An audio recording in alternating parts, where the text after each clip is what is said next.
Este juicio se apoya en documentos de instituciones internacionales y también de instituciones mexicanas. Se refiere sobre todo a la crisis de 1995-96 y tanto la CEPAL de la ONU como el Banco Mundial han documentado que en esos 2 años entre 8 y 12 millones de mexicanos pasaron a formar parte de la pobreza extrema por el efecto terrible de la crisis de ese año. Y es ese cataclismo social el que hace que este hecho sea el más adverso desde el periodo de la Revolución de 1910.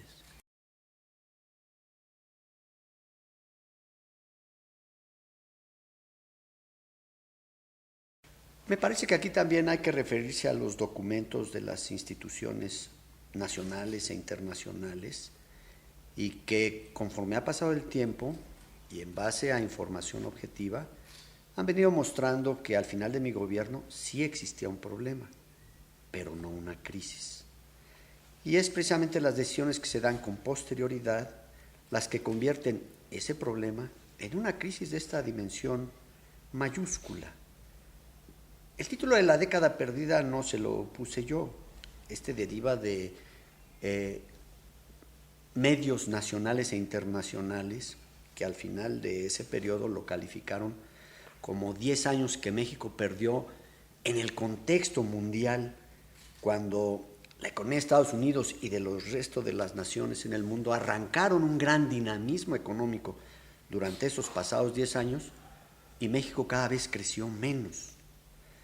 Si en 94, al dejar el gobierno, la economía ya crecía 4,5% al año,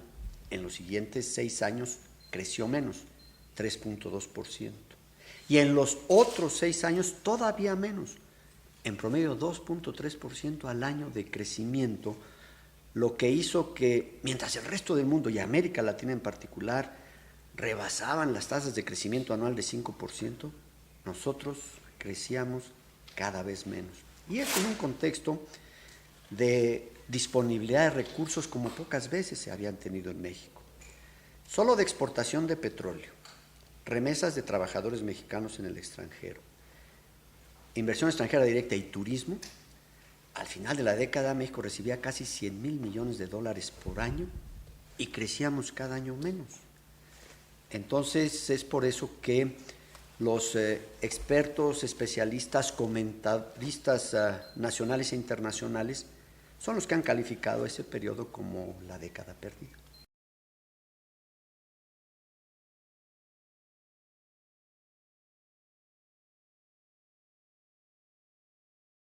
Bueno, son las dos alternativas que gobernaron a México durante esta década que se considera perdida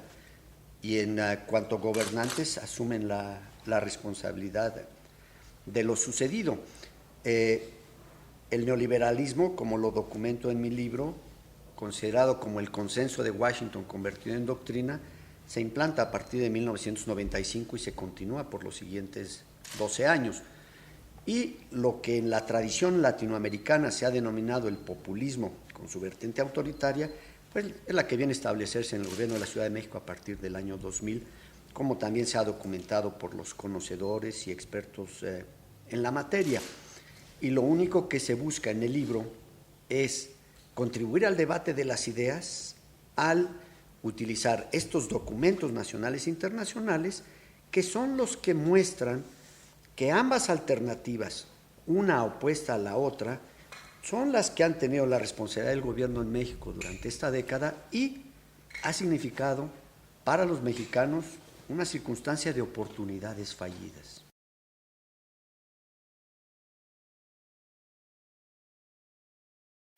Durante mi administración trabajamos bajo el principio del liberalismo social, con claras diferencias respecto al neoliberalismo y sin duda al populismo. En el año de 1992, precisamente en un acto celebrado en la sede del PRI y ya como presidente de la República, yo claramente delimité cuáles eran las características del neoliberalismo, las del populismo y cómo desde el gobierno impulsábamos una alternativa diferente que era el liberalismo social. Esta concluyó en 1994 y a partir del 95 y durante esta década perdida se estableció a nivel nacional el neoliberalismo y en el gobierno de la Ciudad de México a partir del 2000 el del populismo. Sin embargo, yo enfatizo dentro de mi libro que hubieron muchos servidores públicos, tanto en el gobierno federal como en el del Distrito Federal,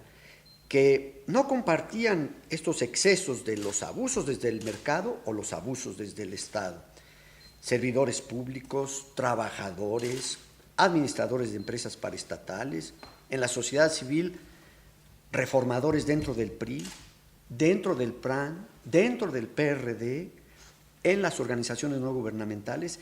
que daban su esfuerzo y su trabajo a favor de una estrategia que no tuviera los excesos a los que nos llevaban esas dos del neoliberalismo y el populismo. Y hubieron funcionarios públicos que se destacaron por ese trabajo comprometido con una línea diferente. Por darle 2 o 3 ejemplos, en la primera administración neoliberal yo recuerdo en el área de comunicaciones a Carlos Ruiz Sacristán trabajando en una línea muy correcta, o en la segunda administración neoliberal está el trabajo comprometido de Reyes Tamés,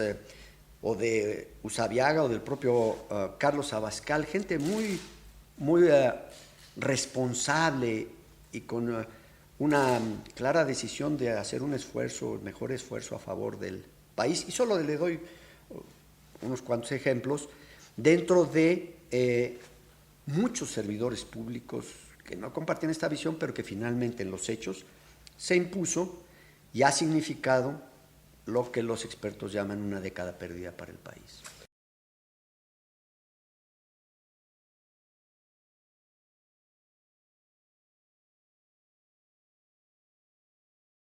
Como muchas de las reportajes y documentos que se reproducen en mi libro,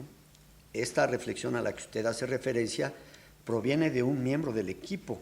de la segunda administración neoliberal refiriéndose a la primera. Y yo lo que hice fue tomar la cita textual de este servidor público, quien dijo que efectivamente prefirieron no hacer un balance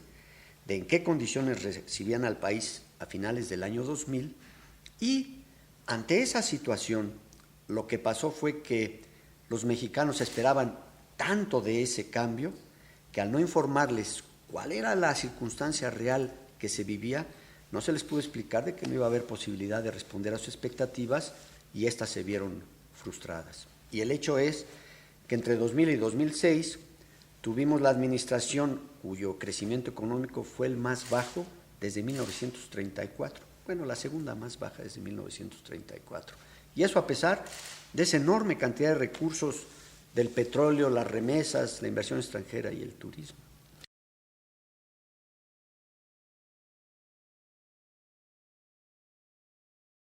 Yo creo que usted encontrará que en mi libro no hay referencias directas, personales a ninguno de ellos, porque yo lo que estoy buscando es, con documentos de instituciones nacionales e internacionales, aportar a la gran batalla de ideas que existe en el país para comprender mejor de dónde venimos en el pasado reciente y en consecuencia pues tratar de atisbar con mayor claridad el futuro. En este trabajo no hay cuestiones personales, lo que se hace es documentar lo que se afirma y a partir de eso, como digo yo en el prólogo, más que hacer yo un análisis como autor, dejar que el lector llegue a sus propias conclusiones en relación a la información que en el libro contiene.